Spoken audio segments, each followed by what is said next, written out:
Jangareddygudem Padma theatre నందు super star Mahesh Babu Venkatesh నటించిన block buster movie Seethamma వాకిట్లో సిరిమల్ల చెట్టు శుక్రవారం రిలీజ్ అయింది. 4 షోలతో దిగ్విజయంగా కొనసాగింది. సాయంత్రం 6 గంటలకు SSMB mass fans Jangareddygudem youth KMG youth ఆధ్వర్యంలో సంబరాలు జరుపుకున్నారు. మహేష్ బాబు ఫ్యాన్స్ భారీగా తరలి వచ్చారు. కటౌట్లకు పాలాభిషేకాలతో డాన్స్ చేస్తూ థియేటర్ లో హడావుడి చేశారు. కేక్ కటింగ్ చేశారు. భారీ స్థాయిలో బాణసంచా కాల్చారు.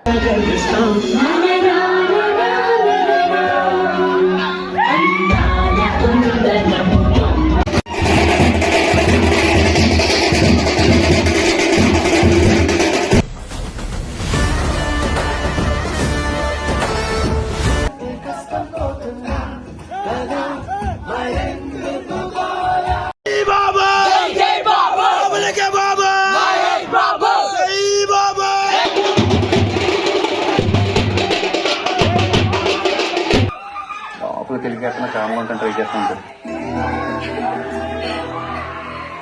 ఆయన గురించి మనం ఎందుకు మాట్లాడుకోవాలి?